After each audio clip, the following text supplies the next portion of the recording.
El siguiente segmento tiene contenido o opinión. La entrevista en A Primera Hora. Analizamos los hechos del momento junto a sus protagonistas.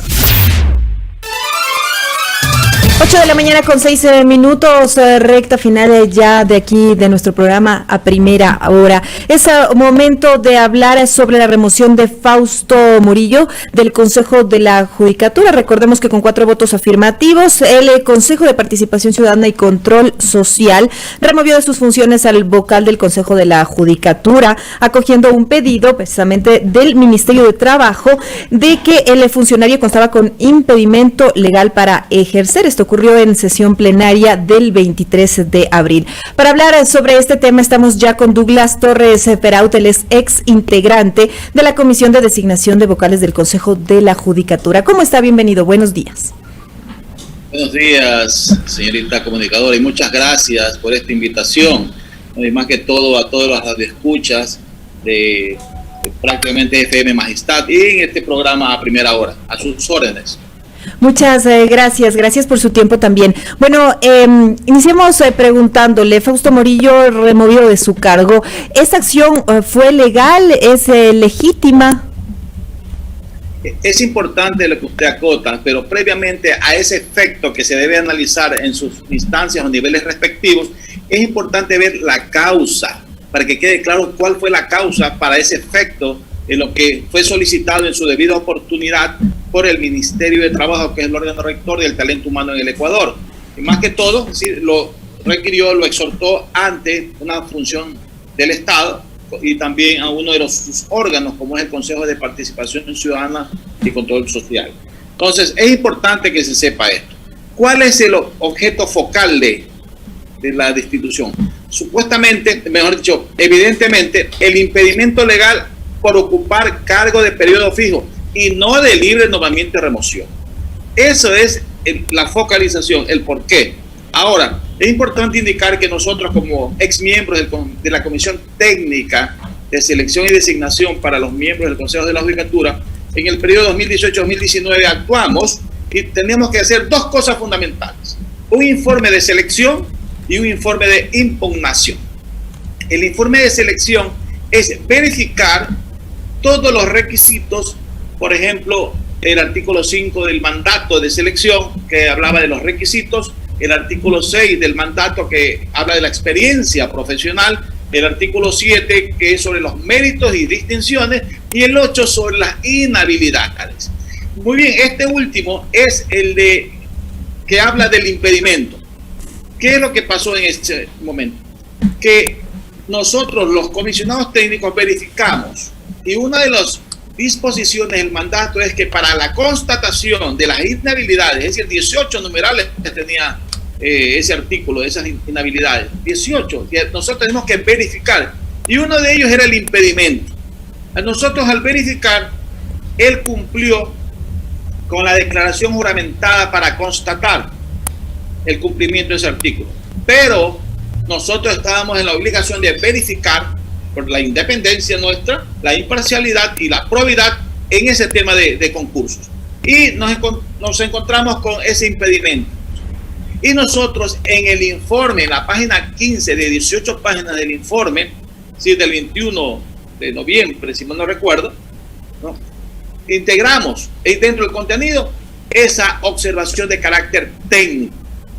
Sí, además de otros también de otras ternas, ¿no? El informe era global, sobre todo las ternas enviadas, los requisitos, ¿no?, de los postulantes, ¿no?, tanto de la Defensoría Pública, de la Asamblea Nacional, de la Corte Nacional, etcétera, etcétera, ¿no? Entonces, de la Fiscalía. Entonces, era importante verificar aquello. Esa era nuestra responsabilidad.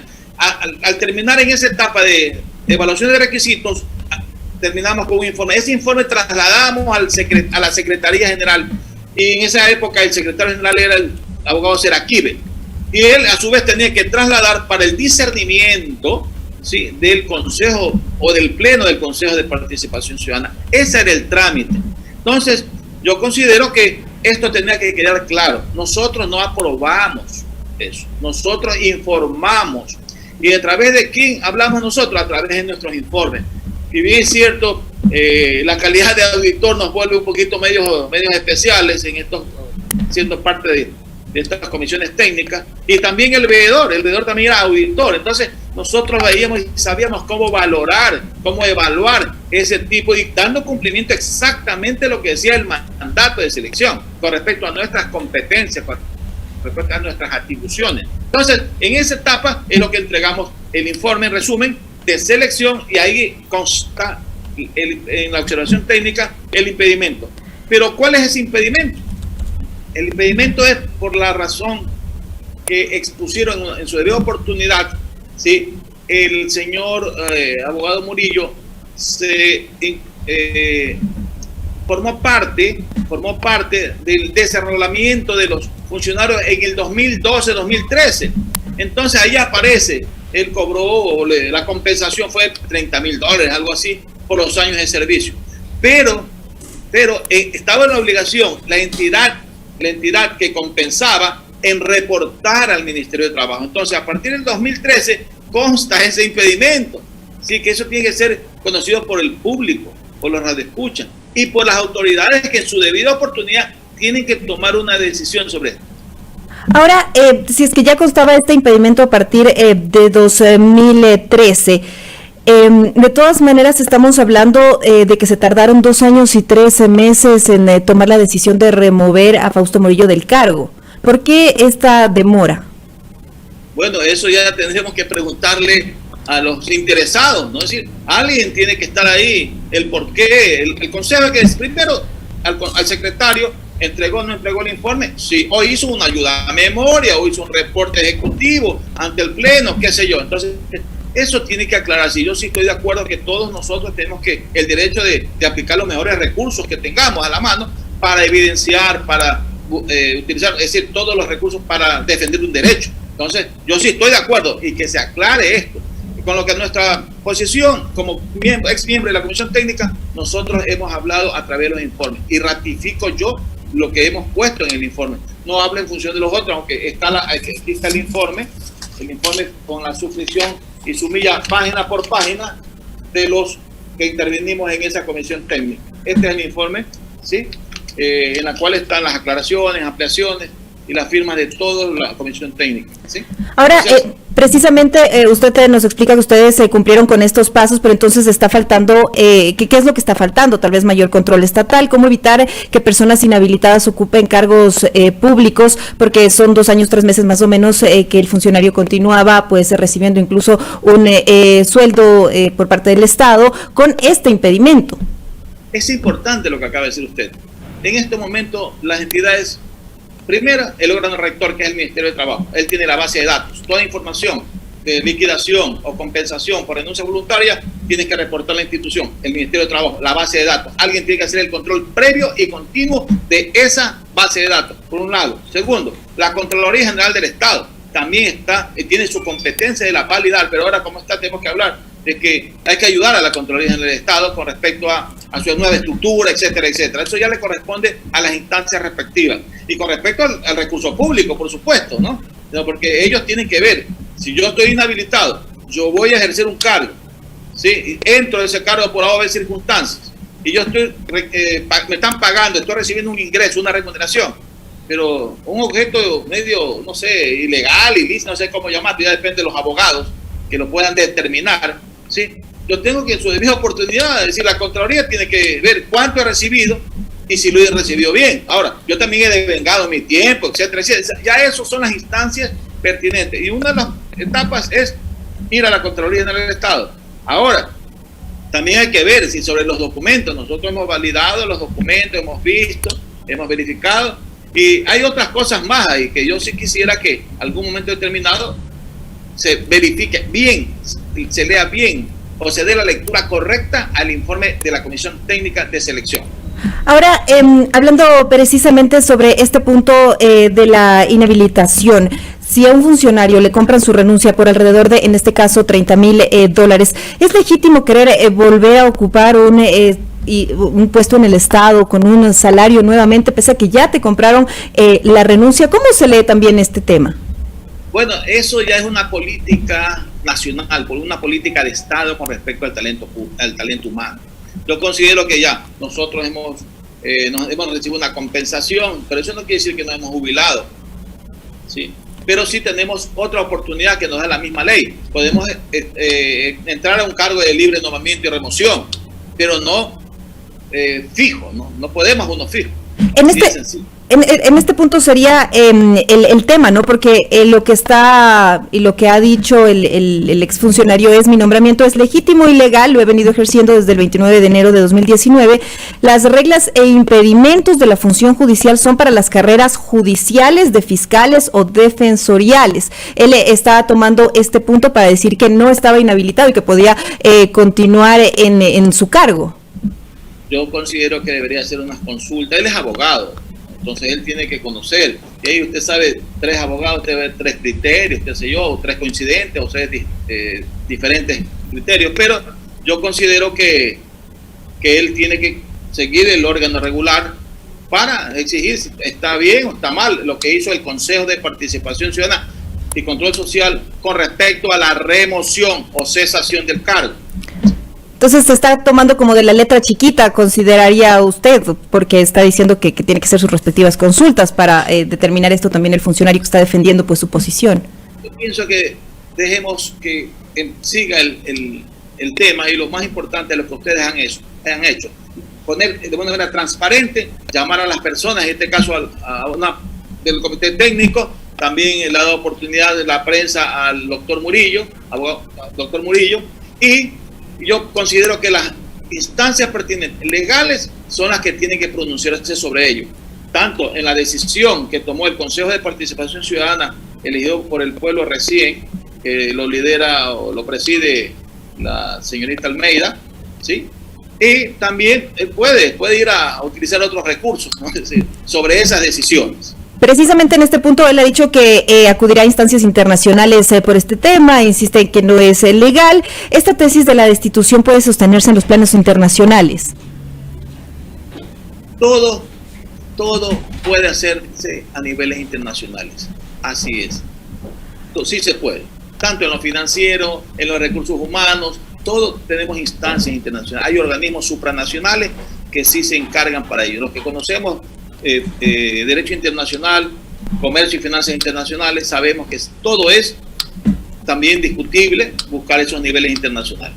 Hay un punto también en el tema de que el Consejo de Participación Ciudadana y Control Social transitorio se habría también extralimitado en sus funciones, poniendo estos candados constitucionales. Me estoy refiriendo al tema de que se señalaba que no se podría destituir o remover a los funcionarios que están en diferentes en diferentes cargos. ¿Qué piensa usted de eso? ¿Fue tal vez un error haber puesto este tipo de blindajes, de estos candados constitucionales para tener un mejor control? Porque se está evitando que ocurran estas cosas y se genera toda esta polémica de la inhabilidad y también de lo que debía o no y de lo que puede o no hacer el Consejo de Participación Ciudadana y Control Social. Mire, nosotros estamos en Ecuador, aquí está la línea equinoccial imaginaria. Yo considero que lo que ellos solicitaron en esa época, y más no olvidarse que eso viene de un referéndum, ¿no? De una consulta en febrero del 2018, que le dan las competencias, ¿no? Y hubo un anexo, ¿sí? Para elegirse al Consejo de Participación Transitorio. Entonces, y todo lo que mandaban ellos eran mandatos. Entonces, todo esto de tipo legal, constitucional, operativo, ¿sí? Yo considero que tiene que ir a otras instancias. Ellos tienen que justificarse, porque olvídense que aquí nosotros tenemos en el sector público lo que la ley dice. Entonces tenemos un rango de discrecionalidad que está reglada, es decir, está normada. Entonces yo considero que ellos habían abogados, hay abogados, y todavía, bueno, ya no está, que paz descanse el doctor Trujillo, pero ahí hay algunos restantes abogados, como el doctor Zavala, ¿no? Yo creo que sería importante escuchar su criterio, muy sesudo. También está Eduardo Mendoza, y están otros, sin parcializar, ellos nunca, yo lo veo que hasta la fecha, una posición impoluta, profesional, que ellos, en mi caso, que puedo dar fe, nunca he recibido ni siquiera, cuando estaba en la comisión técnica, una persuasión a algo, y también no se lo iba a permitir a nadie. Ahora, en este punto y hablando también del Consejo de Participación Ciudadana y Control Social Transitorio, eligió precisamente a Fausto Murillo pese a que la Comisión de Selección identificó la inhabilidad. Bueno, nosotros, como le indico, cumplimos con nuestra misión de entregarle el informe. Allá ellos disciernen. Pero previamente a discernir hay los informes jurídicos, hay el informe del secretario general. Insisto, también hay que llamarlo al secretario general. Yo considero darle una oportunidad para que explique también si lo cree conveniente, porque el secretario de una institución pública, más aún de un cuerpo colegiado, es el custodio del patrimonio documental de la institución. Y eso es importante, muy poca gente conoce aquello. Él es el custodio del patrimonio documental de la institución. Entonces, es importante también cuál es su criterio, conocer con respecto al caso, ¿no? Yo en este caso, eso con respecto a la comisión técnica, porque hubo un comentario que nosotros habíamos aprobado, lo hicieron público y lo hizo el mismo doctor Murillo. Entonces, yo no iba a permitir, porque no era nuestra función aprobar nada, era comprobar sí, verificar sí, y terminaba en un informe de selección en una etapa, y en otra etapa era, en la etapa de impugnación, un informe de impugnación. Eso es lo que nosotros teníamos que cumplir sobre lo que indicaba el mandato. Pero entonces sí le están asignando, pues, pese a que se detectó la inhabilidad. Fue así. Perdón, no le escuché. Que de todas maneras sí se le designó pese a que la comisión identificó esta inhabilidad. O sea, ya estaba registrado este tema. Claro, estaban los insumos nuestros, le entregamos al secretario, el secretario, tengo entendido, entregó al pleno, el pleno discernió y ellos tomaron la decisión. O sea, se hizo caso omiso del informe técnico que ya señalaba que no podía ejercer este cargo. Claro, todos, por supuesto, eso está evidente, ¿no? El informe está colgado en la página web, me imagino, del Consejo de Participación Ciudadana. Todos los documentos se colgaron en ese. Ahora, considerando este hecho, ¿se puede pensar también que esto abre las puertas a otros problemas por designaciones precisamente del Consejo de Participación Ciudadana y Control Social Transitorio, como por ejemplo el del Contralor Pablo Celi?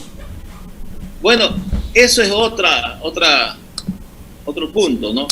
No olvidarse que la función de transparencia y control social tiene varios organismos, y uno de ellos es la Contraloría General del Estado.